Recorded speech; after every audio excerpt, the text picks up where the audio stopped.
So let's go. अभी ये जो एयरवेज है हमारा, इंडिया में जितना भी एयरवेज है ना, अब उस that is managed both ways. Okay, public sector Airways भी है एंड प्राइवेट सेक्टर एयरवेज भी है. Sorry, there needs to be a change. The public sector needs to be changed, right? We sold it off. Air India was sold off this week. No, 2 weeks ago. This year, sorry. So here we are. Directorate general जो होता है civil aviation का, ये वो authority है जो सारा it's the regulatory authority for the aviation industry in India. Okay, and ये दोनों मैनेज करते हैं, मतलब पब्लिक सेक्टर वाले भी मैनेज करते हैं एंड प्राइवेट सेक्टर में भी होता है.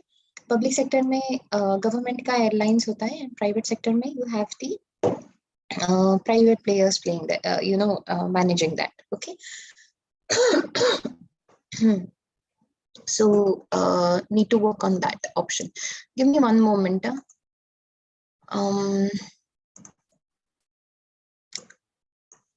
This is the wrong. Anyways, no problem. We'll just look at the other parts of it. Okay, so ये ministry normally क्या manage करता है? Airports Authority भी, Bureau of Civil Aviation Security. Also, there are sort of universities where you are taught about this. So it is the Indira Gandhi Rashtriya Udan Academy, and there are other public sector undertakings like Pawan Hans and Hindustan Aeronautics Limited वगैरह, ये सब कुछ भी manage करता है. Okay. At last count we had some 128 operational airports, and out of which there were 29 international airports, and domestic airports were somewhere close to 89, and so on and so forth. Ye sara information hai. The Indira Gandhi International Airport happens to be the busiest airport in the country. This is the one that is located in Delhi. Okay, Kerala and Tamil Nadu jo hai, they are the only states to have 4 international operating airports. Okay, तो बाद में जहाँ पे जितने बनेंगे so तब बन जाएंगे, लेकिन फिलहाल Kerala and Tamil Nadu are the only 2 states in the entire country जिनके पास 4 international airports each है. Okay, all right, moving on. Okay, यार we are this doesn't make any sense. लेकिन एयर इंडिया का स्टोरी आपको पता है, राइट?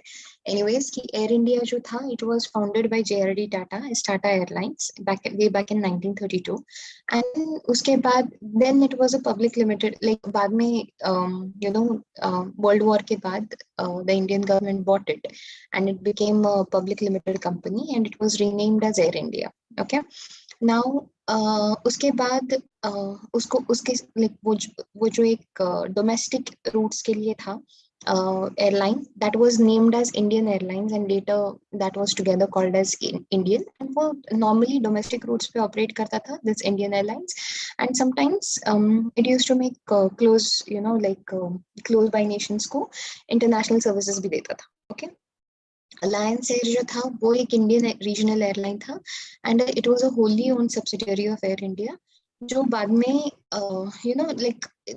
completely government owned ही था ये भी. Okay, this was also government owned. All right, and then this also fell into that whole regional connectivity scheme, and this year finally the government was losing a lot of money on Air India, and they had the government had asked for bids from private players. Of course, the private players also made bids, and usme I think SpiceJet and Tata Airlines were forerunners, and finally the bid was won by Tata's.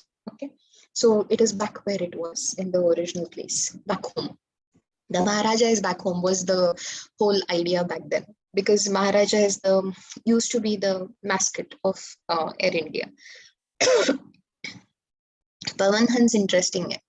Pawan Hans was incorporated in 1985 under the Ministry of Civil Aviation. Okay, abhi once again वही एक Pawan Hans का scheme क्या है ना, कि ये हमारे Asia के, मतलब हमारी कंट्री के तो डेफिनेटली, लेकिन one of Asia's largest helicopter operators also. Okay, ये हेलीकॉप्टर्स ऑपरेट करते हैं. This is not just any sort of, ये this is a specialisation. Okay, helicopters में स्पेशलाइज करते हैं. अब ये ओरिजिनली जो था, it was to operate in hilly and inaccessible areas. Okay, क्योंकि वहां पे बड़े बड़े ये नहीं बना सकते, like you can't have airplane, railways या रोडवेज बनाना मुश्किल था. So mostly we used to operate the Pawan Hans helicopters so that we could reach these places. Okay, ये हेलीकॉप्टर सपोर्ट सर्विसेज भी प्रोवाइड करता था to oil and gas sector and offshore exploration. तो ये भी एक प्राइमरी ऑब्जेक्टिव था उसका। एंड ऑफ कोर्स वो ट्रैवल एंड टूरिज्म के लिए भी यूज कर सकते थे। It's not like you and I can't go ahead and book for flights. It seems with enough how do you say waiting list हुआ करता था पवन हंस का एक टाइम पे, so you could charter flights with them. Okay, haven't tried to book one in recent times. Registered office जो है वो Rohini heliport का रोहिणी हेलीपोर्ट है new Delhi, and regional offices के मुंबई, न्यू दिल्ली, गुवाहाटी में। Okay, Pavan Hans is a very famous, like if it comes to helicopters, na people, Pavan Hans is the, it is, that is the name, like that's the name you come across. Pavan Hans का fleet भी बहुत बड़ा है, especially if you compare to other helicopter carriers within the, even within the continent, even within the Asian continent, अगर आप देखें ना तो Pavan Hans का fleet शायद सबसे बड़ा है, if I'm not very wrong, unless somebody else has just decided to add to their fleet overnight. Pavan Hans का fleet भी बहुत बड़ा है. Fleet समझता है ना आपको, the number of choppers that are available for flying. These are two academies that you learn at. Okay, Indira Gandhi Rashtriya Udan Academy. It is the only national flying training institution in the country. Okay, there might be private ones operating, but this is the national flying training institution. Okay, Fursatganj, Uttar Pradesh में set up है. कि it wants to, this institution wishes to develop the science, to aeronautics and civil aviation वगैरह. इसमें in national interest develop करना है, and it also extends to foreign individuals. Okay, मतलब foreign nationals को भी सिखा सकते हैं यहाँ पे. Indira Rajiv Gandhi national aviation university, ये भी फुर्सतगंज में एस्टैब्लिश्ड है. ये this gives you a bit of research kind of a thing. Okay, थोड़ा सा रिसर्च काइंड ऑफ थिंग करने के लिए ज्यादा था. Like not just education, also research. Okay, that's what we were aiming for. RCS उड़ान ये गवर्नमेंट का एक स्कीम हुआ करता था, है अभी भी I think, but not like it's still there. It's a thing, but it was a huge thing back when it was like launched. Now the whole scheme ka Udan was an acronym for Ude Desh ka Aam Nagrik. Okay, that was the acronym for Udan.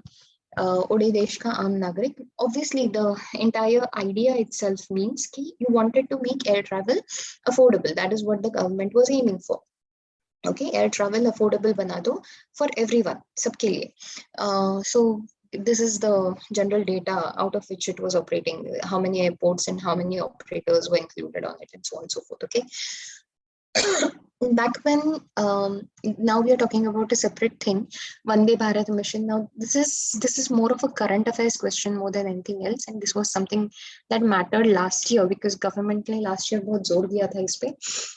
Back when lockdown शुरू हुए थे, जब Covid हुआ था 2 साल पहले, and like actual spread होने लगा था, एंड लॉकडाउन शुरू हुए थे, सीरियस लॉकडाउन शुरू हुए थे, तो there were so many Indians who were stranded in various countries, right.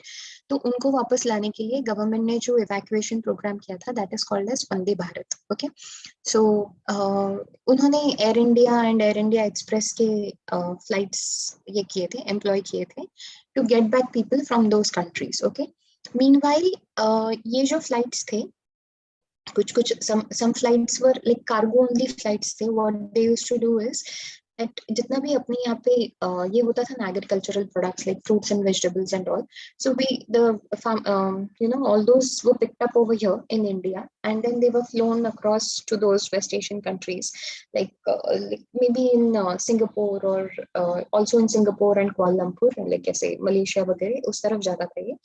Then हम वो सारा जो ये था लाइक एग्रीकल्चरल प्रोडक्ट्स था, उसको वहां पे बेचने के लिए छोड़ जाते थे, लोगों को कलेक्ट करते थे एंड वापस आते थे. Okay, so we were doing this also, ये हमने किया है वंदे भारत मिशन. ऑलराइट, ठीक है.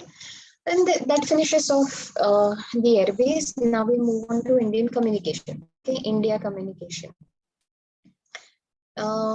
People, when it comes to the Tatas ना, try to remember उनके 2 private airlines और कौन से हैं जो Tatas manage करते हैं. Apart from Air India now, Tata also manages 2 very important airlines. Here also, उनका एक low cost airline है domestic, and then there is one which is also international. So I would very much appreciate if you guys told me in the chat which those 2 airlines are, because we are talking about Tatas now, इसलिए.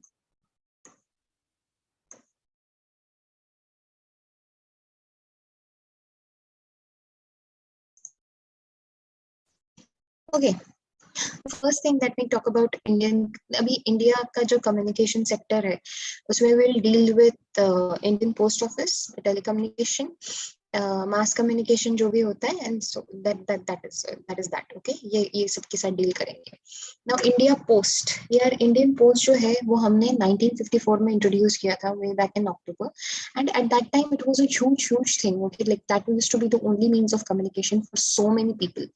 Everyone did not have telephones. Okay, telephones were a rarity in those days. जब Indian Post Office कितना 90s तक telephones were pretty much a rarity. उसके बाद 90s के बाद I think in the early 90s telephones started actually being a part of most households and so on and so forth. Okay, otherwise telephones were pretty rare. So this was introduced way back in October 1954, and now we have somewhere close to 1,55,000 post offices. We are one of the most widely distributed postal network in the world, and इसके governance के लिए ना हमने 23 postal circles and 1 base circle में divide कर दिया है. Okay, तो ये जो 23 पोस्टल सर्कल्स है, these are for normal civilians. Okay, बाकी सिविलियंस के लिए होते हैं. बेस सर्कल जो होता है that exclusively caters to the need of the armed forces. Okay, तो आर्म्ड फोर्सेस में जो लोग होते हैं उनकी चिट्ठियां आने जाने के लिए, this is the base circle. Okay, that's what the base circle deals with. Pin system का एक तरीका इम्प्लीमेंट किया था हमने. It was designed by Sriram Bikaji Velankar, and this guy had sort of, he had devised a very simple way of deciding where the letter goes just based on a 6-digit pin number. Okay, तो वो 6-digit code जो होता था उसमें का first digit जो होता है that indicates the zone, second digit indicates the sub zone, third digit जो होता है वो सॉर्टिंग डिस्ट्रिक्ट बताता है, एंड लास्ट के 3 डिजिट्स इंडिविजुअल पोस्ट ऑफिस के बारे में बताते हैं. Okay, so when you give out a postal code, जब आप अपना पिन कोड देते हैं, जिसको हम कहते हैं ना एड्रेस में पिन कोड लिखिए, तो वो जो पिन कोड आप लिखते हैं तो it is this pin code. Okay, so we are talking, sorry people, just one moment, just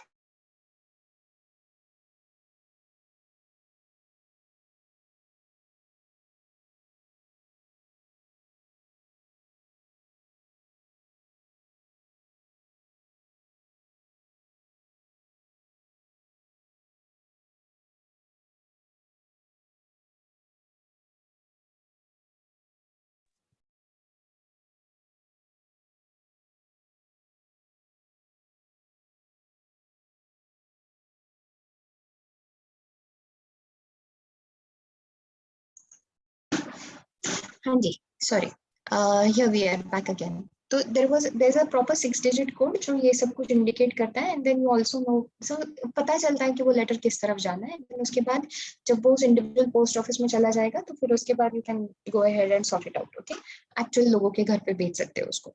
Now April 2008 में there was Indian Post Office ने एक project Arrow करके implement किया था, because they wanted better how do you say efficiency चाहिए था. तो उन्होंने ऑफिसेस का सूरत भी बदल दिया एंड लोगों के काम करने का ढंग भी बदल दिया. Okay, so we implemented a lot of changes in the postal department just to get things done quickly and efficiently. Okay, that is that on it. Telecommunication में एक टेलीग्राफ हुआ करता था. We also used to have a telegraph, right? तो ये first experimental electric telegraph which was started between Calcutta and Diamond Harbour way back in 1850. Okay, even before railways were running in India, हमने ये करके बताया था. So उसके बाद for around 162 years, the telegraph service was used to cater to the needs of the masses. But due to the advent of faster means of communication, telegraph service was discontinued in India from July 13, 2013. Okay, तो ये telegraph service उसके बाद discontinue हो गया India में. So we do not send telegraphs anymore. Telephone. Okay, now telephone जो है वो हमने 1985 से it was separate. उसके पहले से ऑपरेट करते थे, लेकिन it separated from the Indian, it used to be part of the Indian post and telecommunication department. फिर डिपार्टमेंट ऑफ टेलीकॉम को सेपरेट कर दिया. Okay, MTNL Delhi and Mumbai जैसे बड़ी वाले मेट्रोज में सर्विस प्रोवाइड करता था. BSNL international long distance calls के लिए होता था. ओके, फिर उसके बाद we had this was one of the biggest changes we made. 1997 में we had the TRAI come up. Okay, telecom regulatory authority of India, वो एक रेगुलेटरी अथॉरिटी करके सेटअप कर दिया in telecommunication sector. Okay, and then उसके बाद धीरे धीरे apart from the public sector giants, private sector players also started coming in.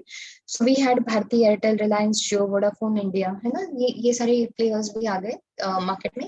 And now जिसका जो स्कीम बेस्ट चलता है उसके हिसाब से मार्केट शेयर होता है. Okay, I am not going to discuss who has the best market share because that is not what geography is about. That is basically economics, current affairs, because somebody comes out with that data every 6 months, 4 months, 3 months. Okay. All right, mass communication में we are going to deal with at least 4 to 5 different topics: radio, television, cinema, print media, internet, etc. Radio is obviously it's such a powerful medium. I don't know if you guys listen to radio, but it's quite the powerful medium. Okay, especially in those days जब और कोई means of communication नहीं होता था, especially for people जो थोड़े से remote places में रहते थे ना, तो उनके यहाँ न्यूज़पेपर्स भी बहुत आराम से आते थे. लाइक 2-3 दिन बाद, हफ्ते बाद न्यूज़पेपर मिलता था. You had to go somewhere and get a newspaper. Radio used to be that जो फटाक से information देता था. Okay. Like you know, immediately it was a live thing, right? So वो information immediately मिलती थी. And news के लिए बहुत ज़्यादातर लोग use करते थे. And then later on it became about entertainment and all that sort of thing. Okay. About 450 stations were operated by the government of India's All India Radio. Government of India का वो All India Radio था, वो 450 stations operate करता था. And today we have over around 350 private radio stations also. Apart from the government operating its station, हमारे पास private radio stations भी है. Okay. Television India में 1959 में शुरू किया था. तो प्रसार भारती जो गवर्नमेंट का you know like how do you से PRA, गवर्नमेंट का PRA प्रसार भारती. ओके, तो उनका जो दूरदर्शन ग्रुप ऑफ चैनल्स हुआ करता था. Apart from that there are multiple private cable television networks like Star, Zee, Sun, Raj, Asianet, Sony, Colors, है ना, ऐसे डिफरेंट टेलीविजन चैनल्स है. प्लीज अंडरस्टैंड कि प्राइवेट कौन से, पब्लिक कौन से, यू नो.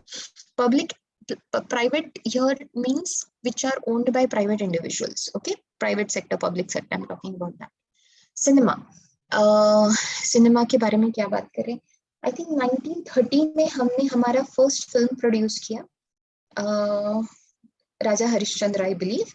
And then उसके बाद I think we went we started making talkies in 1930s, early 1930s.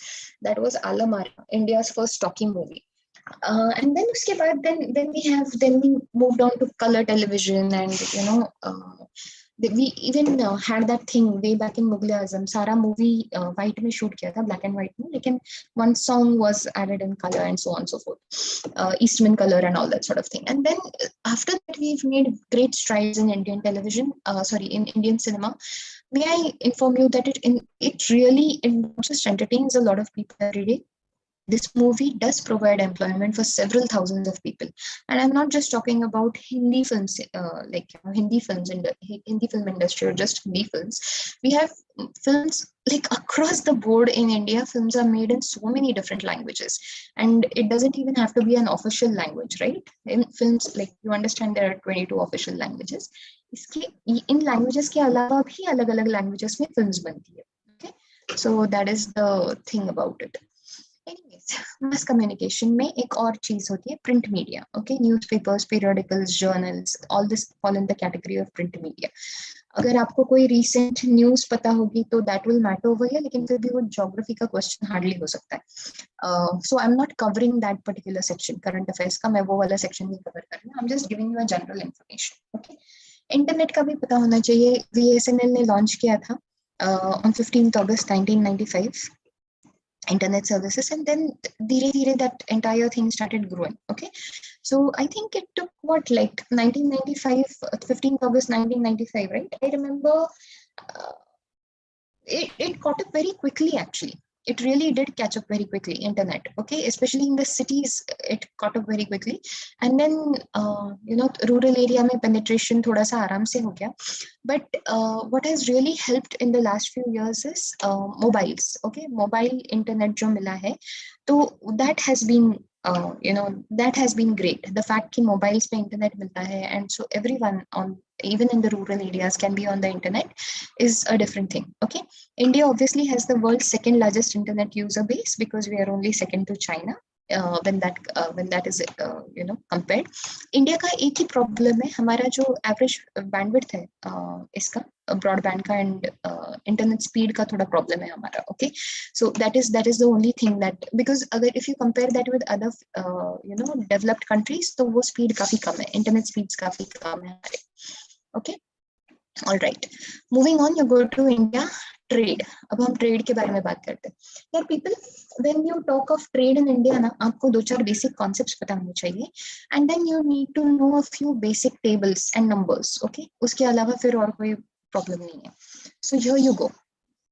India का जो एक्सटर्नल ट्रेड है, इंडिया का ट्रेड में we are not going to talk about the domestic trade because that is not the question of here. हम लोग external trade के बारे में बात करते हैं. इंटरनल माने जो इंडिया के with in the country boundary और टेरिटरी ऑफ इंडिया जो होता है, that is the internal trade. Okay, जो हम एक दूसरे के साथ करते हैं. महाराष्ट्र ने कितना बेचा है तमिलनाडु को, तमिलनाडु ने किसको कितना बेचा गुजरात को, सामान and services. So that will all be counted as internal और domestic trade. Okay, we are here to talk about external trade now. अभी एक्सटर्नल ट्रेड का मतलब, अभी ट्रेड जो होता है, it is also, it not just about, it's both about buying and selling, right. जो चीजें इंडिया बाहर के कंट्रीज के दूसरे कंट्रीज को बेचता है, that is called as the export. Okay, and whatever India buys from the other countries will be termed as imports. Okay, ये वाला समझ लीजिएगा. So this has rapidly increased over the past few decades because also because the world is coming closer. We've realized कि हमको इतना, like we can depend upon other countries and still try to make money in other ways. You don't have to. It is, पहले हम exports पे इसलिए ban लगाते थे, imports पे, because बहुत major custom duties वगैरह पे करने पड़ते थे. But over the few years, over the last few decades, things have changed considerably, and now we have multiple multilateral trade negotiations होते हैं. Most cases में preferential trade agreements वगैरह sign करते हैं. Things are better. Okay, things are generally better. All right. So now, government of India is taking steps always. Every government does that. All governments try to increase the trade because जितना ज़्यादा पैसा बढ़ता है ना आपका, whether it is exports or imports or whatever, usually imports पे ban नहीं लगाया जाता है. This is one very common question that I'm asked कि हम सारे imports पे ban क्यों नहीं लगाते? Because it is not possible to do that. हम ऐसा नहीं कर सकते. Okay, you can't just stop buying stuff from outside. Can you stop buying stuff from a shop and say नहीं, जो भी है मैं यही अपने घर पे produce करूँगा? It is not possible ना. हम इंडिया भी वैसा नहीं है. India also cannot just stop importing stuff. It makes sense sometimes to import a few things because you are also going to export a few things, right? That's what's going to happen. So anyways, that's the thing. Okay, तो India का जो share है global exports में, by last, this is account, मतलब last जो government के आंकड़े हैं उसके हिसाब से yearly annual things are. So it is around 1.7 in global exports and global imports में around 2.6. Okay, हम ज़्यादा खरीदते हैं चीजें, it seems. Anyways, so let's understand the difference between balance of payments and balance of trade. Okay, balance of payments ये एक statistical statement है, numbers होते हैं, proper numbers. Okay, जो ये summarize करता है कि किसी एक country के economic transitions क्या है with the rest of the world. Okay, I'll give you a very how do you say, एक ज़्यादा बेहतर explanation दे सकती हूँ मैं आपको rather than this complicated statement. It means how much does India buy? Okay, कितना इंडिया खरीदता है, इंडिया कितना खरीदेगा, as opposed to इंडिया कितना बेचता है बाहर जाके. How much goods and services does India sell? Okay, you are trying to discuss or rather find the difference between how much goods and services, how much money does India spend on buying goods and services, and the difference between this money and the other kind of money being how much does India earn on selling goods and services. Okay, तो इसके बीच का difference, खरीदने और बेचने के बीच का difference. Okay, in money, in terms of money, पैसे में जो होएगा, that is the balance of statements, balance of payment. Okay, balance of trade क्या होता है? It is the difference in value between a countries imports and exports. Okay, उसी का जो स्टेटिस्टिकल ये है, that will be balance of trade. So now what see the thing is, now you would always want कि आपके country के जो exports है वो थोड़े से हाउ डू यू से, you always see, people, if you're buying a lot of things, it means you're spending more money. If you're selling a few things, which means you are earning less money, right? So you want your earnings to be greater than your spending. Okay, आप जितना earn करते हैं वो थोड़ा ज्यादा होना चाहिए as opposed to how much you spend. Isn't that the normal logic कि आपका earning ज्यादा होना चाहिए, आपका spending कम होना चाहिए? Okay, so similarly आपके एक्सपोर्ट्स ज्यादा होने चाहिए और इंपोर्ट्स कम होना चाहिए, तो you can see you have a favourable balance of trade. Okay, अगर इसका उल्टा हो गया, if you are spending more money and earning less money, then it means कि आपके इंपोर्ट्स ज्यादा है and you have a trade deficit or an unfavorable balance of trade. Okay, that is what it is. So did you understand balance of payments and balance of trade? Okay, ठीक है. Next we move on to क्या? No. Okay, India merchandise trade balance. अभी merchandise trade balance में we are going to, you don't really need to look at all these figures. आपसे ये सारे figures necessary नहीं है, like बहुत rarely पूछे जाते हैं. You can go through them, read through them, because anyways वो economic survey में छप के आया है. So that's not such a huge thing. You can go through them, not a problem. Okay. India का जो external trade है, it seems the government has already said that it has recovered strongly in 21-22 and we are doing well. Okay, कि हमारे पास अच्छे inflows है and like cash inflows है and capital inflows है, capital inflows है, and we are doing well. Okay, so India, according as of November 2021, India was the fourth largest forex reserves holder in the world after China, Japan and Switzerland. Okay, हमारे forex reserves भी बेहतर है. Usually forex reserves अच्छा indication का, अच्छा होना अच्छा indication माना जाता है कि economy is doing better. Okay,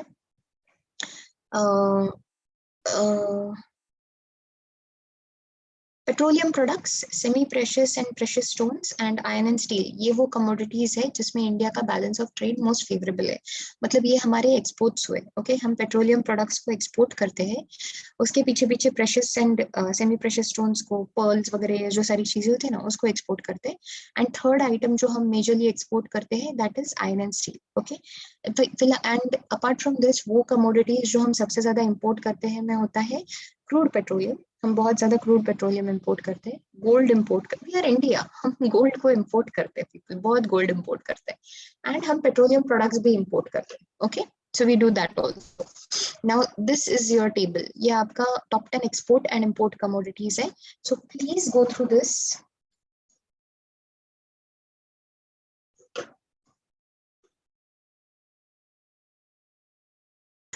okay, see here आपके जो टॉप इंपोर्ट्स है, ओके सॉरी टॉप एक्सपोर्ट्स है, पहले टॉप एक्सपोर्ट्स देख लेते हैं.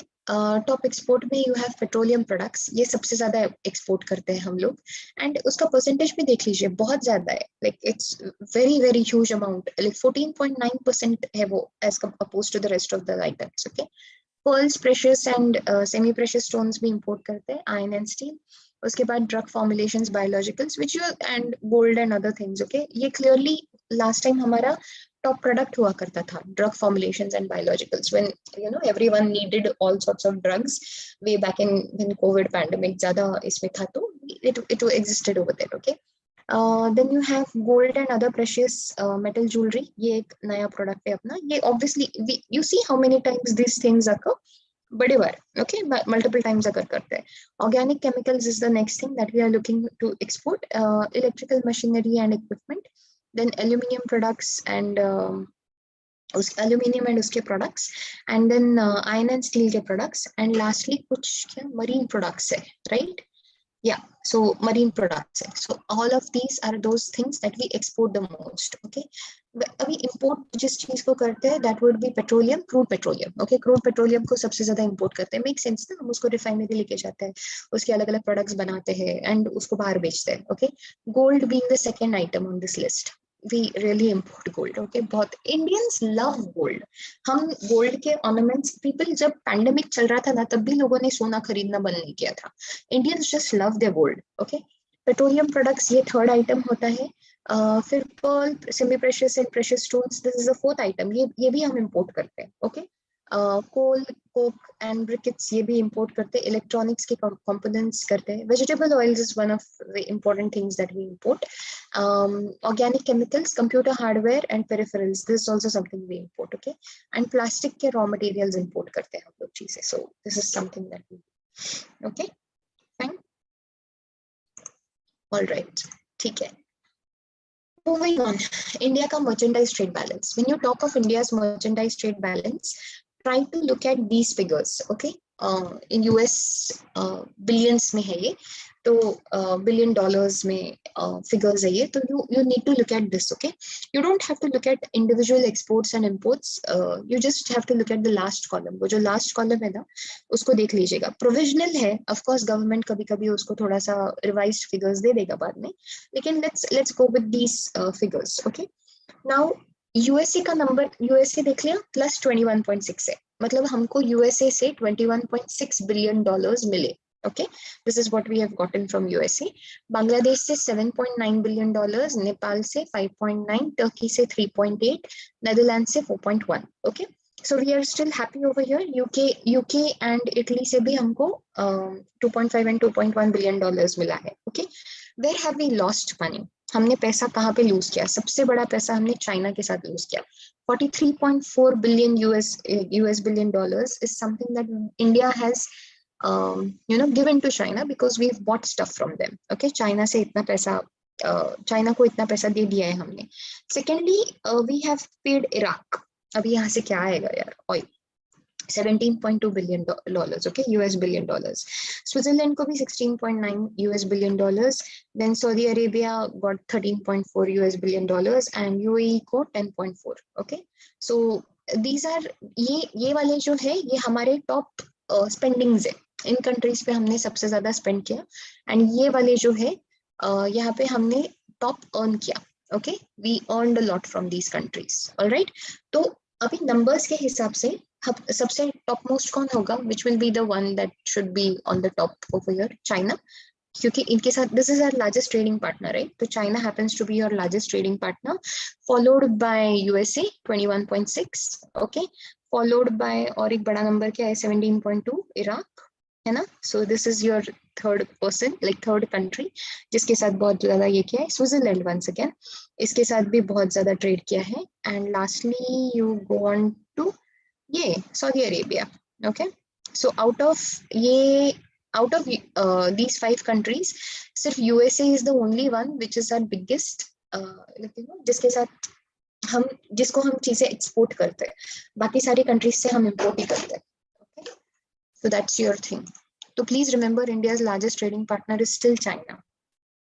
Okay, ये इंडिया की इंपोर्ट्स है। टॉप 10 इंपोर्ट डेस्टिनेशंस में कौन आएगा? सबसे पहले चाइना होता है। Okay, China is the largest import like destination. यहाँ पर सबसे ज्यादा सॉरी इंपोर्ट सोर्स, यहाँ पे सबसे ज्यादा, यहाँ से हम सबसे ज्यादा इंपोर्ट करते हैं चाइना से, followed by UAE and then USA, Saudi Arabia, so on so forth. Okay, this is how it works. And crude petroleum हमारा हाईएस्ट इंपोर्टेड कमोडिटी है।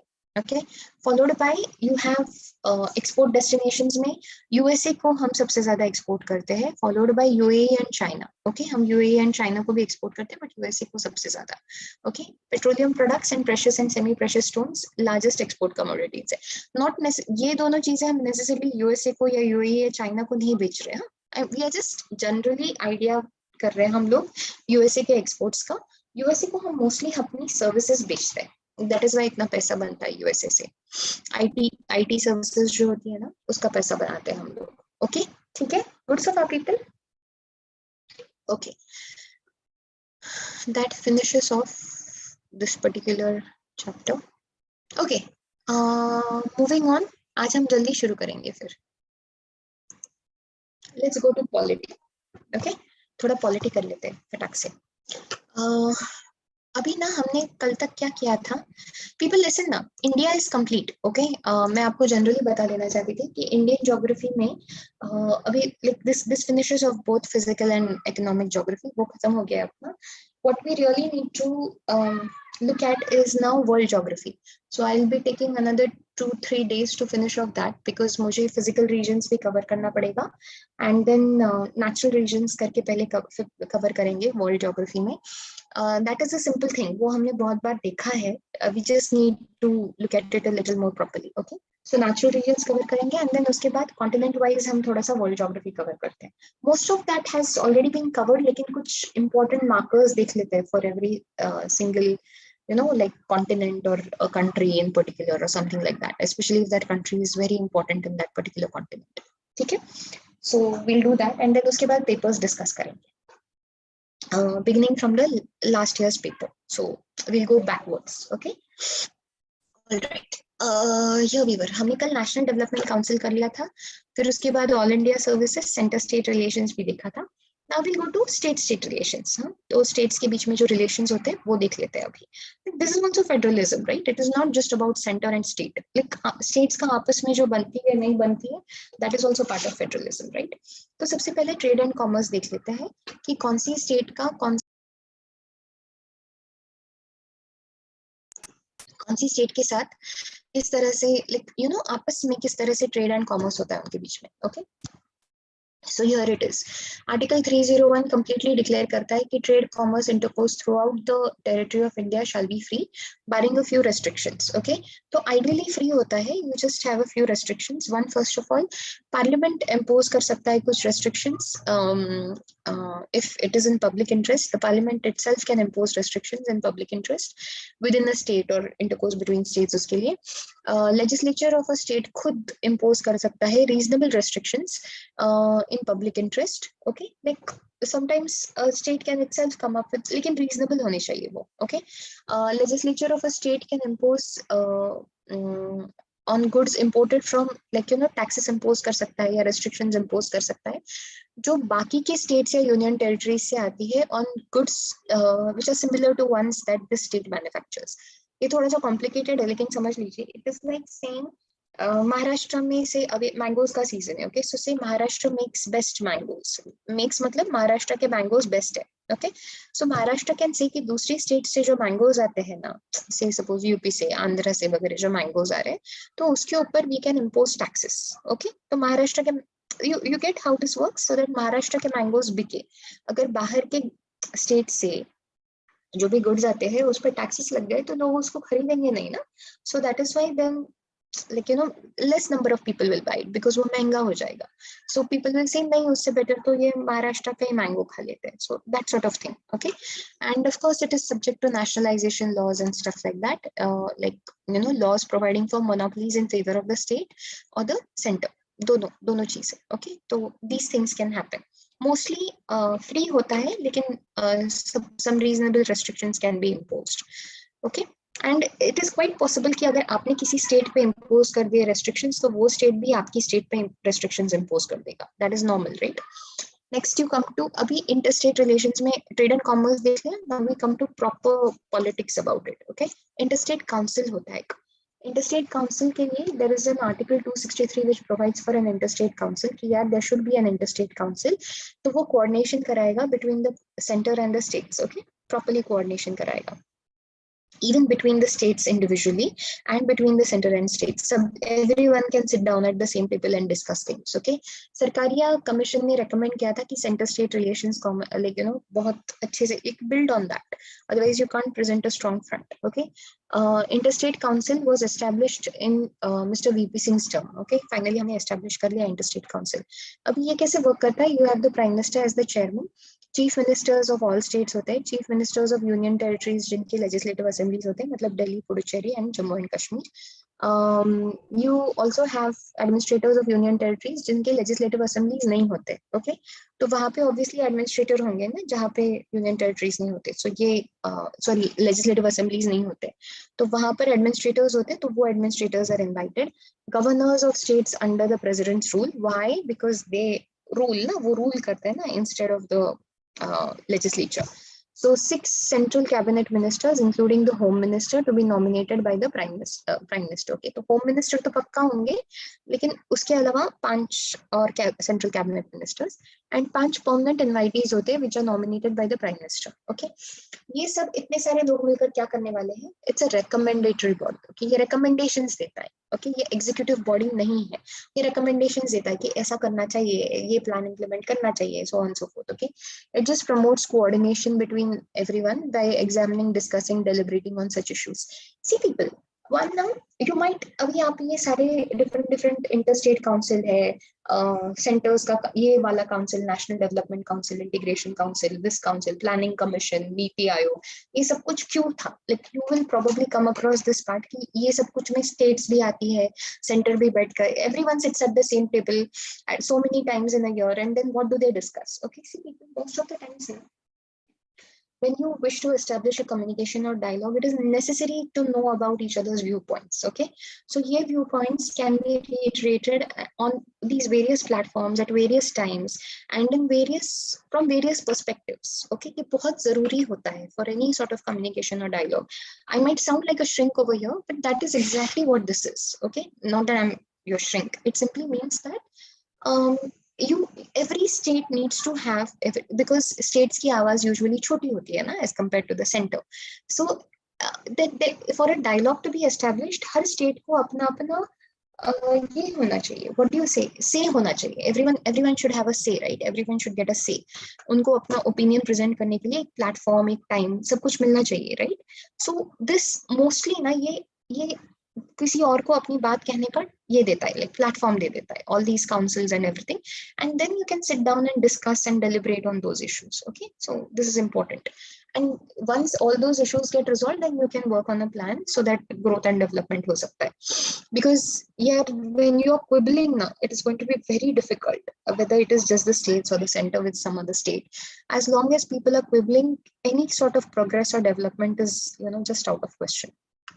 So duties क्या होते हैं इस particular interstate council के? Investigate and discuss such subjects in which states or center have a common interest. Okay, तो यहाँ पर आप center के policies नहीं discuss कर रहे, you're discussing things that are common or matter to both the center and states. Okay, and then उसके ऊपर recommendations करते हैं for better coordination of policy and action on it, and then deliberate करते हैं on matters जो general interest के हैं to the states, जो भी chairman refer करता है ना, तो उसके लिए भी. Okay, अभी काउंसिल में meet at least thrice a year. Okay, तो 3 बार तो मिल लो कम से कम. The meetings are held in camera and all questions are decided by consensus. Okay, so that is how it is. Consensus से डिसाइड होता है. Zonal councils, now you come to the actual thing. Okay, zonal councils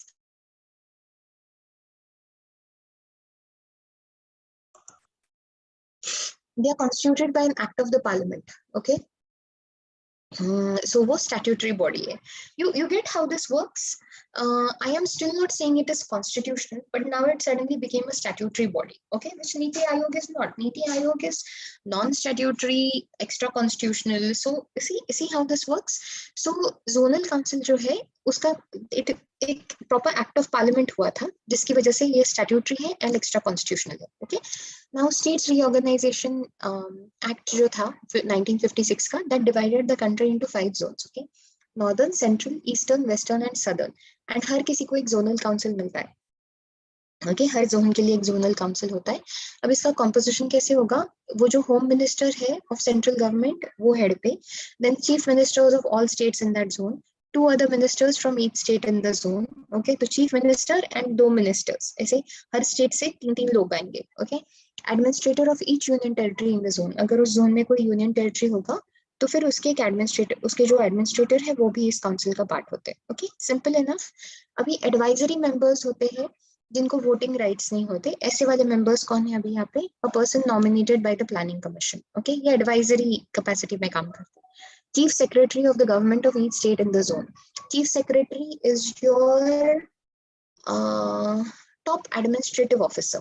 उस state का जो top administrative officer होगा ना, that is the chief secretary of the government. Okay, state में for that particular state.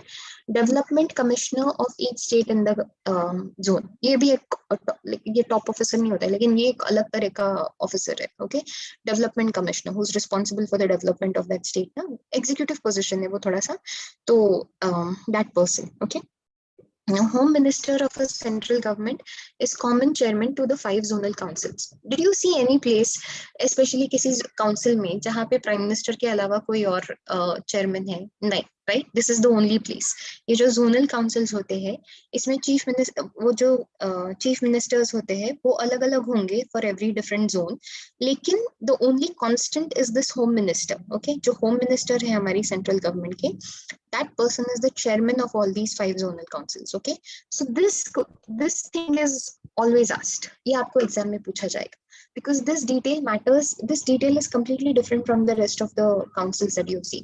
Every other place जहाँ पे prime minister belong करते हैं, एक तो हमने जितने भी council study किए ना वहाँ पे prime minister definitely होते हैं, and अगर वो वहाँ पे होंगे तो कोई और chairman कैसे हो सकता है? Okay, so ये वो जगह है zonal councils जहाँ पे prime minister head नहीं हो करते, that he is not part of this whole process. Okay, so clearly यहाँ पे chairman कौन होता है? Home minister, and this is the detail you got to remember because it is different from all other details. Okay, I'm just telling you how questions are posed. Questions कहाँ से pose किए जाते हैं, because this is the only different detail in all this pattern.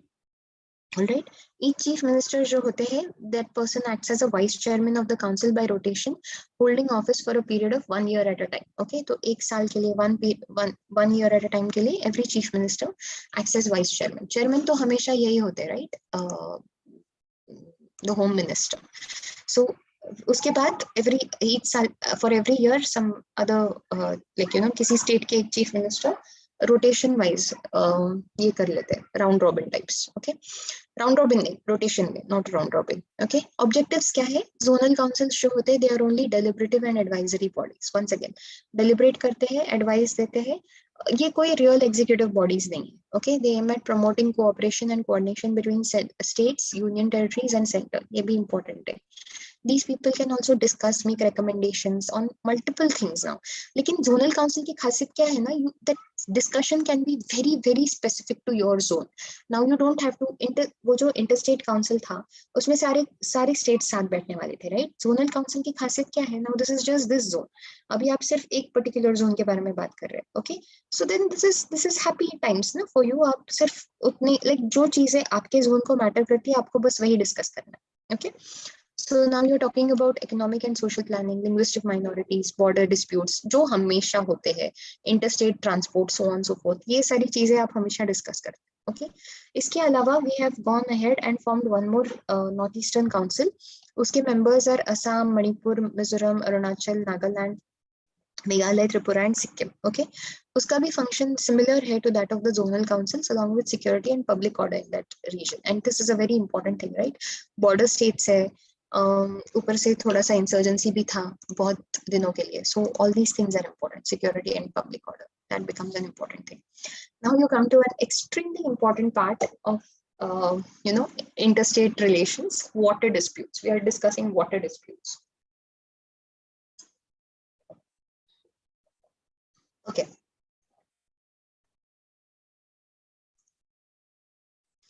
there is one water disputes का मतलब होता है यार अभी फिजिकल टोपोग्राफी जो है ना, रादर टोपोग्राफी अगर कंसिडर किया जाए या फिर फिजिकल फीचर्स कंसिडर किया जाए तो हम स्टेट्स को डिवाइड कर लेते हैं, लेकिन फिजिकल फीचर्स तो लाइक जैसे नदी है या माउंटेन्स है, they can cross borders, right? So that happens. तो जब एक नदी क्रॉस कर लेती है, when a river goes across या flows across 3-4 states, तो फिर उसका पानी कैसे डिवाइड होता है? Okay, this is and India में जहाँ पे बहुत ज्यादा पॉपुलेशन है एंड कंसिडरेबली पानी की कमी है, तो यहाँ पे वाटर डिस्प्यूट्स बहुत कॉमन होते हैं. Okay, we have water disputes that have gone on for 30 years, so we know how that works.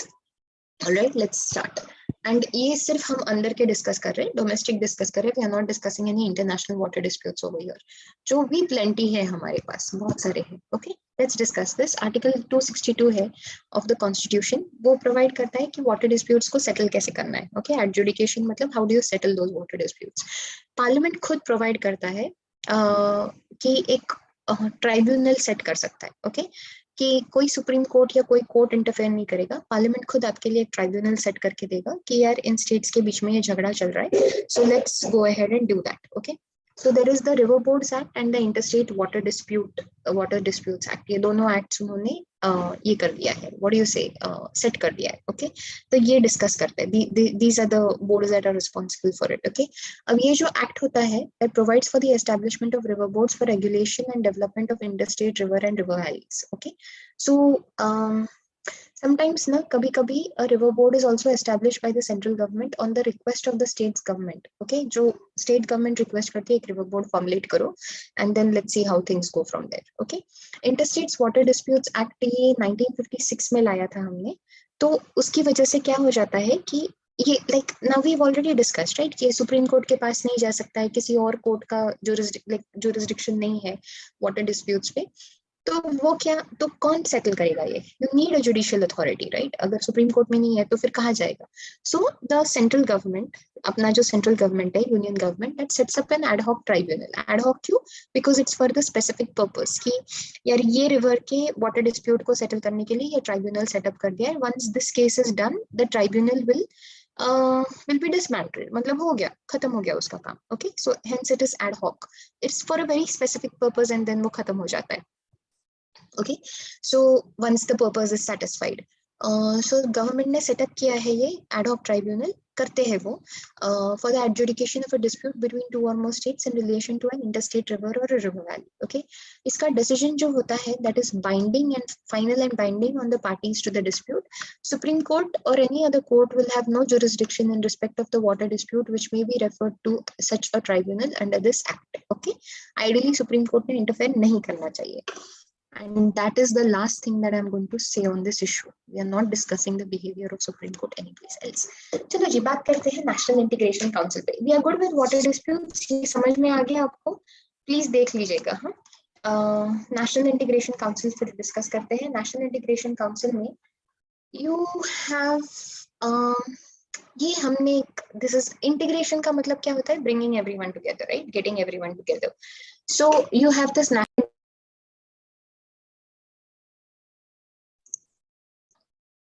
you have this National Integration Council which was constituted in 1961 at New Delhi.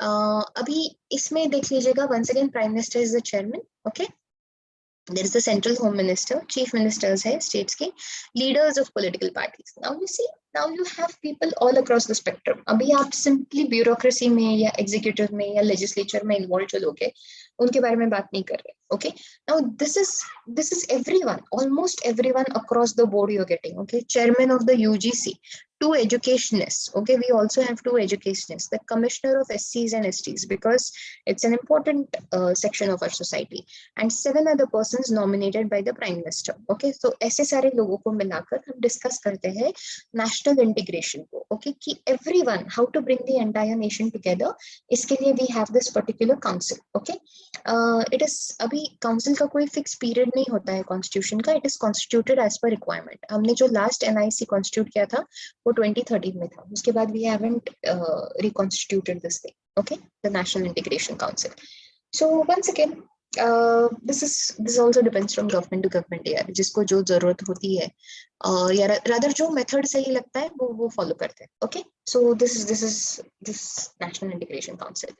So ये सारे अलग-अलग चीजें, you know, whatever, when we came across Interstate Council or Zonal Councils, National Integration Council, Development Council, you know, like ये Sarkaria commission याद रखिएगा, first interstate relations ये पूछा जाता है, या फिर ऑल इंडिया सर्विसेज, या you know, like NITI Aayog वगैरह, ये जो सब कुछ होते हैं, finance commission that we set up.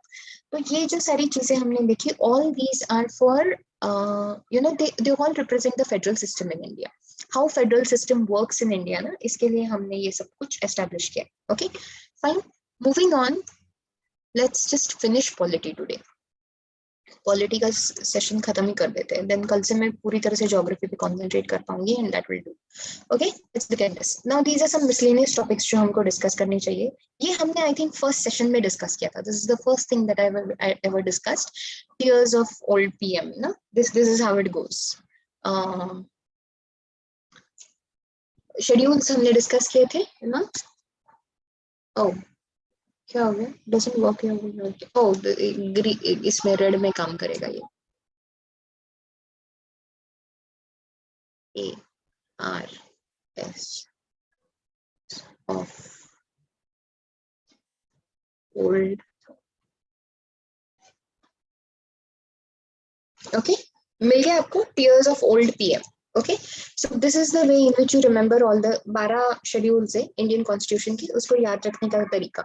First जो है वो टेरिटरीज के बारे में बात करता है. Okay, T stands for territories. Okay, so it discusses the territories of India, union and states. All right, it discuss the territory of India. Second schedule discusses about the E is the emoluments. Emoluments मतलब salary वगैरह, privileges वगैरह, ये जो सब कुछ होता है ना, तो we are discussing about that. Okay, so allowances, privileges, emoluments. So we are, that is the second schedule. Okay, वो second schedule है.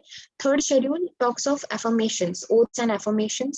I swear that in my capacity as dash dash position of this government, I will, you know, my constitution, I'll abide by the constitution and so on and so forth. ऐसे जो oaths and affirmations होते हैं वो वाले. Okay, R जो है फिर fourth schedule, it talks about the allocation of seats for states and union territories in the Rajya Sabha. Okay, तो R जो है ना, that stands for वो राज्य सभा से, that is your Q. Okay, Rajya Sabha में जो सीट्स का डिस्ट्रीब्यूशन है कि कितनी स्टेट्स को, कौन सी स्टेट को कितने सीट्स मिलेंगे, तो उसके लिए वो फोर्थ शेड्यूल है. Okay, that is the fourth schedule.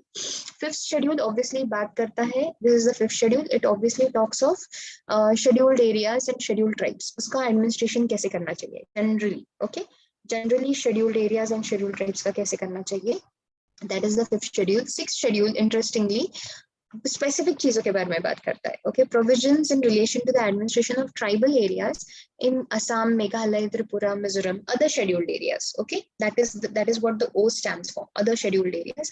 मतलब दूसरे ट्राइबल एरियाज जैसे असम, मेघालय, त्रिपुरा, मिजोरम, उसमें कैसे करना है एडमिनिस्ट्रेशन, उसके लिए सिक्स्थ शेड्यूल है. ओके, seventh schedule आसान है. F stands for federal lists. Okay, we are discussing the federal lists. Okay, federal list के बारे में बात कर रहे हैं, which is the union list or the state list or the concurrent subjects का list. Okay, that is the federal list. Eighth schedule, O stands for official languages. O for official languages, we are discussing that. Ninth schedule L land reforms के लिए है. ये जो L है ना, that talks of land reforms. Okay, because mostly ना हमने ये वाला जो ninth schedule है ना, वो बाद में ऐड किया था. ओरिजिनल 8 शेड्यूल्स थे, राइट, हमारे पास.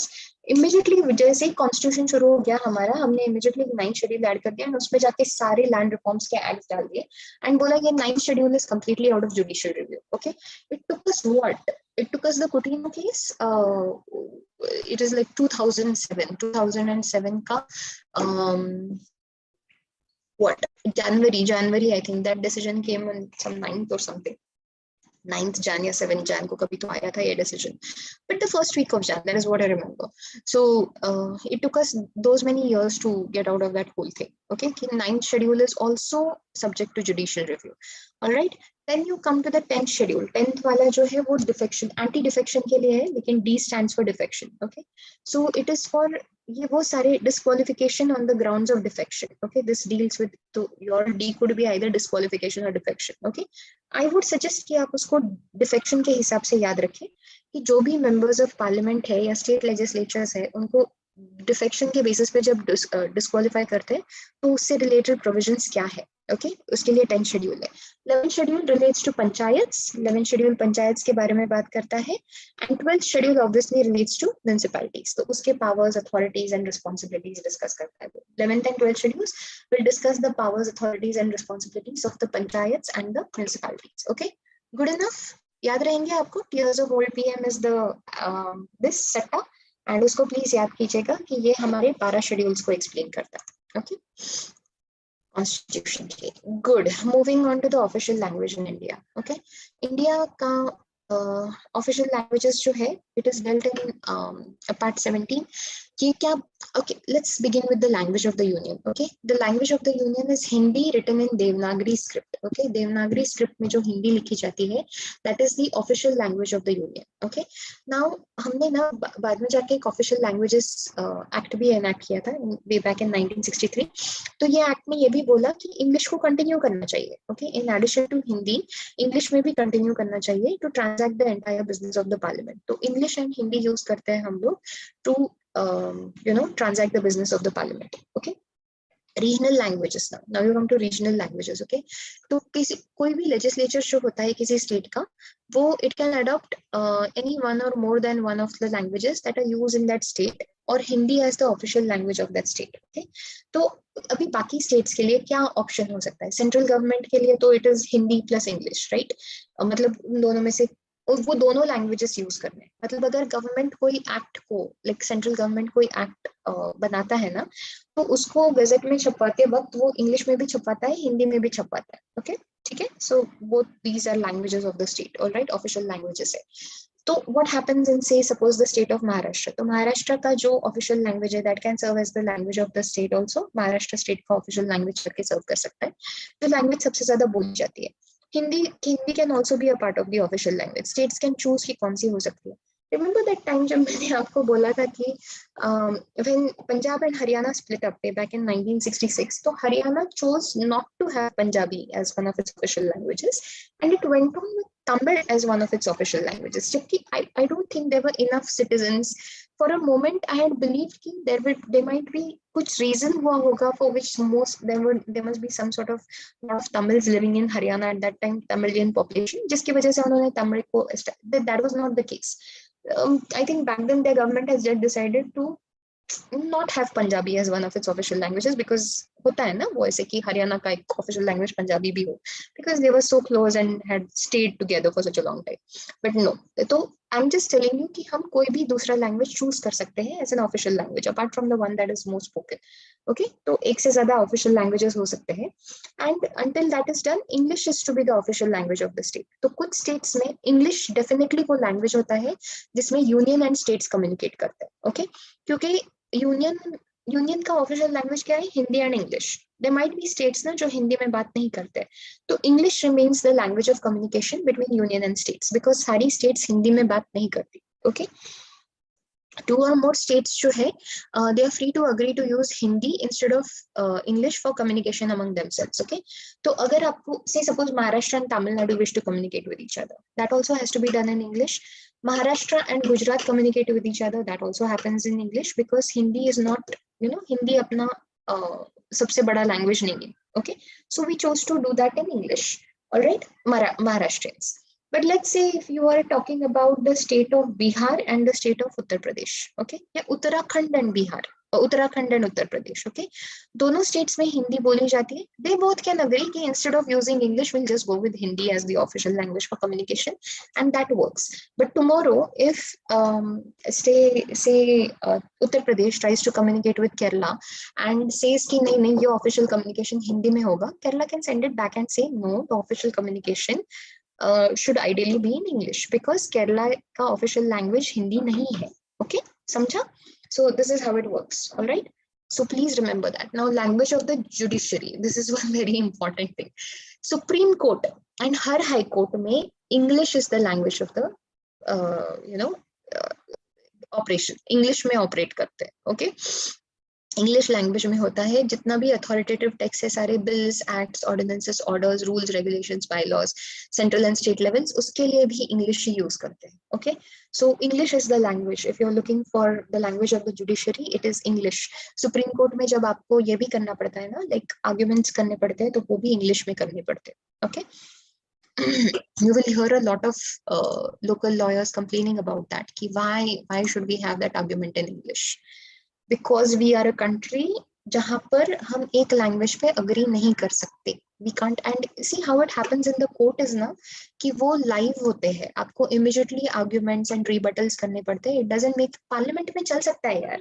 You can, कोई तो ये कर रहा है, so like if somebody is speaking their mother tongue, in their mother tongue, कोई member है parliament के जो दूसरे लैंग्वेज में बात कर रहे हैं, तो उसका ट्रांसलेशन आपको मिल सकता है, लाइव ट्रांसलेशन मिल सकता है, and that can go on. It is very tedious and cumbersome to do that in the judiciary, है ना? Because वहाँ पे तो आपको सेकंड पे रिप्लाई देना पड़ता है, and you have to take down all that.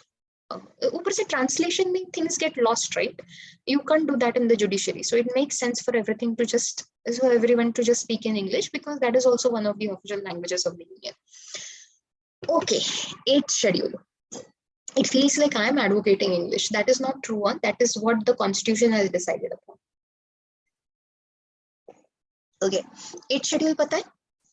22 languages होती है उसमें. It describes all the official languages of the state. Okay, so that is हमने ना latest originally कुछ ओरिजिनली 14 थे, फिर हमने और 4 ऐड कर दिए, फिर हमने बाद में और 4 ऐड कर दिए, and that is how we have arrived at 22. Okay, the latest ones to be added are Bodo, Dongri, Maithili and Santhali. Okay, 92nd amendment से ऐड कर दिया था हमने 2003 में. So please remember these 4 languages. Okay, बहुत सालों से यही 4 लास्ट है. And there is always some new this की यार इस language को भी ऐड कर दो and everything. It also depends on the number of speakers. So most people argue about this कि Sanskrit तो है official language, and then you don't find a lot of Sanskrit speakers in this country, as opposed to say Konkani or Rajasthani or something like that. And yet these languages have not made the cut, and Sanskrit still does. So that's the argument कि जितने ज़्यादा speakers होंगे उतना वो language को add करने का point बनता है in the schedule. 8 schedule.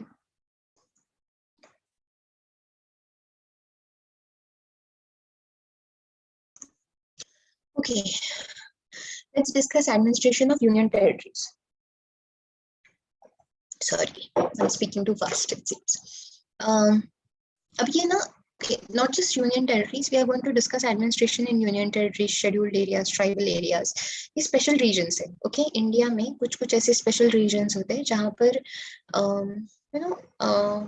जहाँ पर normal administration नहीं कर सकते, because situation normal नहीं, situation थोड़ा सा extraordinary है, so administration का तरीका भी थोड़ा सा extraordinary होता है. Okay, so union territories को जब हम administer करते हैं, तो there is a reason why they are union territories, right? Because they can't be made into states or cannot be integrated into states, so उसको separately manage किया जाता है. So usually union territories are administered by the president of India through an administrator. Okay, तो president appoint करते हैं एक administrator को, and वो administrator manages these union territories instead of in place of the president. Okay, he is his regent or his representative over there. Okay, president के representative होते हैं वो वहाँ पे. So agent है. Okay, he's an agent of the president. Okay, now the office may be called as वो जो office होता है, that is अभी administrator ऐसी position नहीं है, वो अलग-अलग offices इसके हिसाब से होता है. He can be the lieutenant governor or the chief commissioner or the administrator. Okay, सिर्फ एक administrator के नाम से नहीं, lieutenant governor या chief commissioner को भी दिया जा सकता है ये position. Okay, मतलब depends on कौन सी union territory में किस नाम से बुलाया जाता है. The president can also appoint the governor of the state as an administrator of an adjoining union territory. Okay, so say suppose Gujarat है and उसके बाजू में दमन एंड दीव है, so फिर नको Gujarat, Maharashtra close by. Okay, so Maharashtra के आसपास वो दमन एंड दीव है, so sometimes ना गवर्नमेंट बोल सकता है, president कह सकते हैं कि let's have the governor of Maharashtra also be an administrator for Daman and Diu and Dadra and Nagar Haveli, उसको भी manage कर सकते हैं, ऐसा बोल सकते हैं. So in that capacity, the governor is to act as independently of his council of ministers. This is an important thing. Normally governor को हर बार chief minister का सुनना पड़ता है ना, जब वो किसी स्टेट के ये होते हैं, तो governor should act on advice of the, जो भी उनको रेकमेंड किया जाएगा बाय द चीफ मिनिस्टर, वैसे करना पड़ता है ना गवर्नर को, जैसे प्रेसिडेंट को चीफ मिनिस्टर के एडवाइस से चीजें करनी पड़ती है. तो लेकिन जब ये गवर्नर बैठ के उस यूनियन टेरिटरी को एडमिनिस्टर कर रहे हैं, तो he does so at his own discretion. Okay, मतलब अभी उनको चीफ मिनिस्टर का एडवाइस सुनने की जरूरत नहीं है जब वो उस यूनियन टेरिटरी को मैनेज करते हैं, बिकॉज दैट इज, वो जो यूनियन टेरिटरी है दादरा नगर हवेली का, वो महाराष्ट्र गवर्नमेंट का पार्ट नहीं है. ओके, सो महाराष्ट्र के सीएम इस गवर्नर को, हमारे जो गवर्नर है महाराष्ट्र के, उनको ये नहीं बता सकते कि दादरा नगर हवेली को कैसे मैनेज करना है. Do you understand? सिर्फ एक एग्जांपल दे रही हूँ, I am just giving you an example. Parliament जो होता है, then this can work in both cases, right? Because similarly, so जो laws गवर्नर ने इसके लिए बनाए हैं दादरा एंड नगर हवेली के लिए, those cannot be imposed in Maharashtra state also, because once again different rules and different laws. Okay, similarly, so parliament जो होता है that can make laws on subject of the 3 list for the union territories. Okay, laws जो बनाते हैं, see people, ये जो administrator है ना, ये एग्जीक्यूटिव काम कर रहे हैं। ओके, एग्जीक्यूशन का काम कर रहे हैं, मतलब डे टू डे वर्किंग जो है वहां पे गवर्नमेंट का वो ठीक ठाक चल रहा है या नहीं चल रहा है, ये देखने का काम। ओके, लेजिस्लेशन, लॉज कौन बनाता है यहाँ पे? अभी भी पार्लियामेंट ही बनाता है। Okay, it is the parliament who makes the laws on all 3, सारे 3 लिस्ट के सब्जेक्ट्स पे लॉज बनाता है। Okay, for union territories. ये दोनों चीजें देखनी चाहिए, लेजिस्लेटिव रिस्पॉन्सिबिलिटी किसका होता है एंड एग्जीक्यूटिव रिस्पॉन्सिबिलिटी किसका है। Okay, so this is union territories. Let's look at scheduled areas. Okay, वो 5th 6 schedules देखे हमने, 5th schedules देखा है, तो वो बताता है कि it deals with the administration and control of scheduled areas and scheduled tribes in any state. Special cases, because ये special protection होता है यहाँ पे ऐसे वाले, except the 4 states of Assam, Meghalaya, Tripura, Mizoram, ये 6 schedule के हिसाब से। Okay, so we are looking at it differently. तो 5th schedule में जो सारे scheduled areas and scheduled tribes है अदर देन दीज 4 स्टेट्स, उसके बारे में बात कर रहे हैं। ओके, तो ये ओरिजिनली कौन इनहैबिट करता था? जिनको हम एबोरिजिनल्स कहते हैं, तो वो लोग वो ट्राइब्स जो होती है ना, वो इनहैबिट करते हैं ऐसे एरियाज को, and they are socially and economically rather backward होते हैं वो। ओके, तो प्रेसिडेंट को पूरा he has the capacity or the rather the power to declare an area to be a scheduled area. Okay, तो executive power of the state extends to the scheduled areas therein. Okay, तो वहाँ के जो scheduled areas होते हैं उस पे executive power होता है। गवर्नर रेगुलर रिपोर्ट सबमिट करता है to the president regarding the administration of these areas. Okay, तो गवर्नर का ये भी एक काम होता है, उनका ये भी एक काम होता है कि वो प्रेसिडेंट को बताए कि हाँ this is the scheduled area within that region, and उसका एक रेगुलर व्हाटएवर ईयरली रिपोर्ट्स या फिर 6 मंथली रिपोर्ट्स जो भी होगा उनका बिजनेस, तो उतने रेगुलर रिपोर्ट्स उनको भेजने पड़ते हैं टू द प्रेसिडेंट कि see this is how the administration is going on and so forth. Okay, so once again this becomes a difficult thing because in most cases ना ये scheduled areas या tribal areas जो होते हैं उनको integrate करना with the mainstream public थोड़ा सा different होता है, because different like, तो वो थोड़े से अलग दिखते भी है, थोड़े से अलग उनके customs and traditions भी होते हैं, so it becomes very difficult। उनको इतना आसानी से इंटीग्रेट नहीं करा सकते आप मेन स्ट्रीम पब्लिक के साथ या मेन स्ट्रीम पॉपुलेशन के साथ, सो वो थोड़ा सा डिफिकल्ट हो जाता है। Okay, now you move on to the 6th schedule. Okay, 6th schedule जो है वो स्पेसिफिकली असम, मेघालय, त्रिपुरा एंड मिजोरम के ट्राइबल एरियाज के बारे में बात करता है। Okay,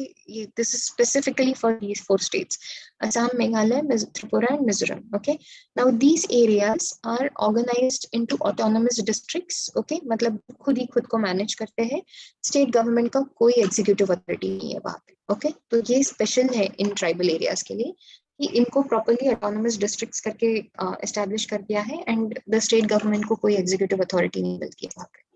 this is different for this region. Okay, for according to the 6th schedule.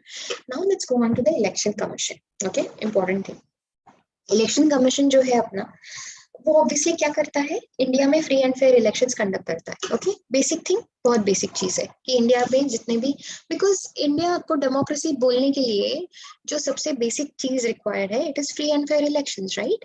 सो वो कंडक्ट करना इलेक्शन कमीशन का काम है। Okay, it's a permanent independent body है अपना, आर्टिकल 324 ऑलरेडी इंश्योर करता है कि एक परमानेंट और इंडिपेंडेंट बॉडी हो जो free and fair elections conduct करे इंडिया में। ओके, कौन से इलेक्शंस कंडक्ट करता है? पार्लियामेंट के, मतलब हम जो एमपीज के लिए वोट करते हैं वो, जिसको हम लोकसभा के इलेक्शंस कहते हैं, वो जिसमें हम पार्टिसिपेट करते हैं as normal people. Okay, Rajya Sabha के इलेक्शंस भी कंडक्ट करने का काम उन्हीं का होता है, जिसमें हम पार्टिसिपेट नहीं करते, लेकिन राज्यसभा एंड लोकसभा दोनों के इलेक्शंस इलेक्शन कमीशन कंडक्ट करता है।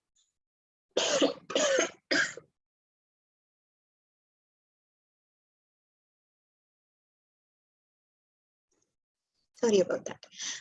नेक्स्ट जो है वो स्टेट लेजिस्लेचर के इलेक्शंस होते हैं, मतलब वंस अगेन विधानसभा, विधान परिषद दोनों के elections. Okay, office of the president of India उसके and vice president of India दोनों के लिए इलेक्शंस इलेक्शन कमीशन कंडक्ट करता है। मिला?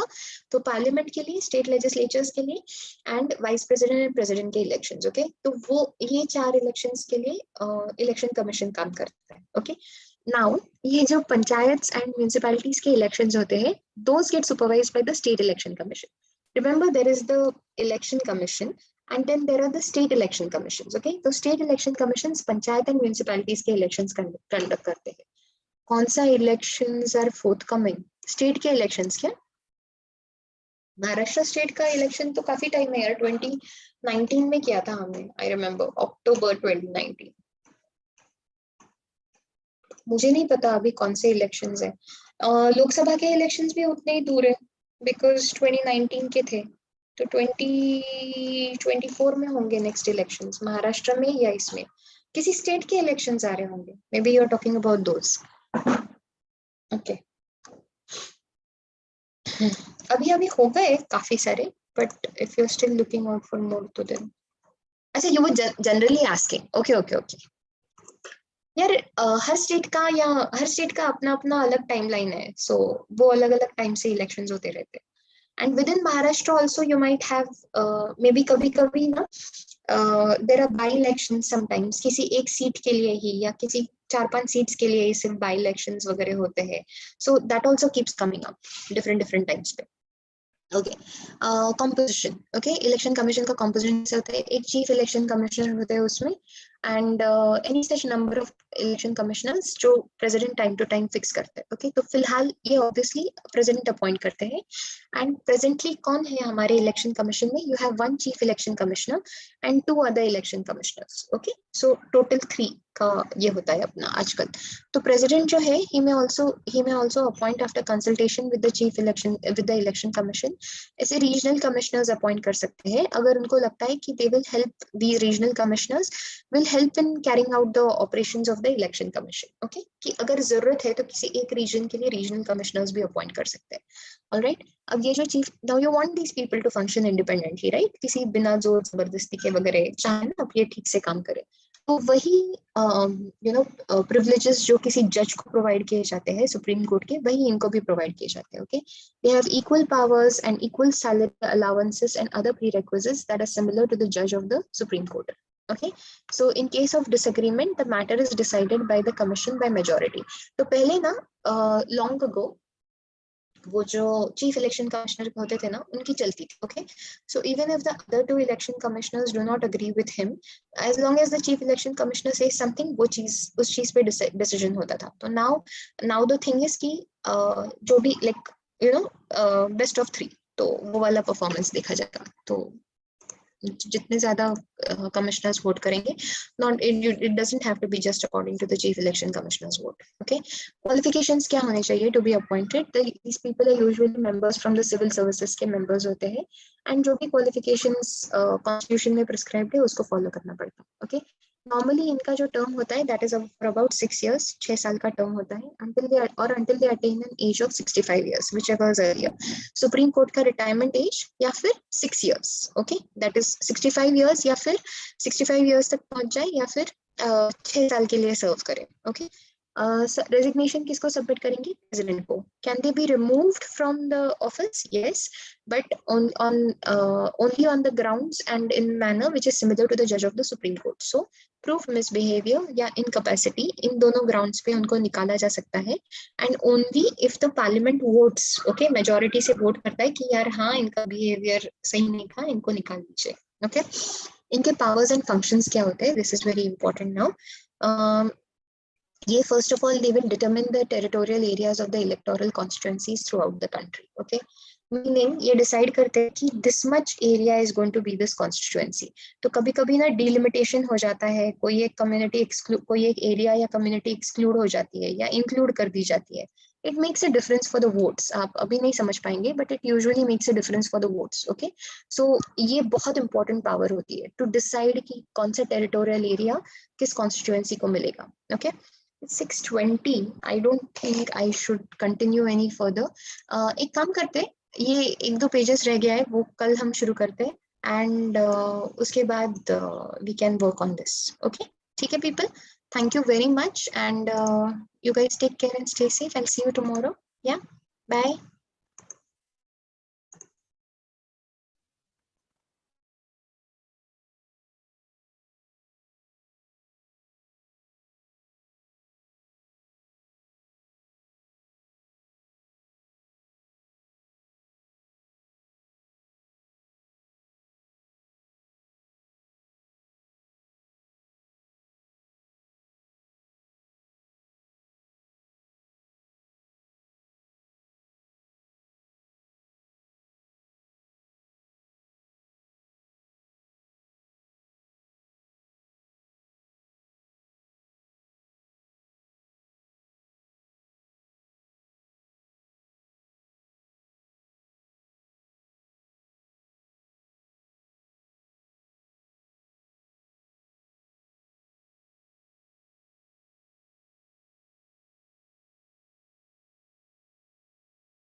आर्यन आर्यन गोड़के, ओ आर्यन गोड़के,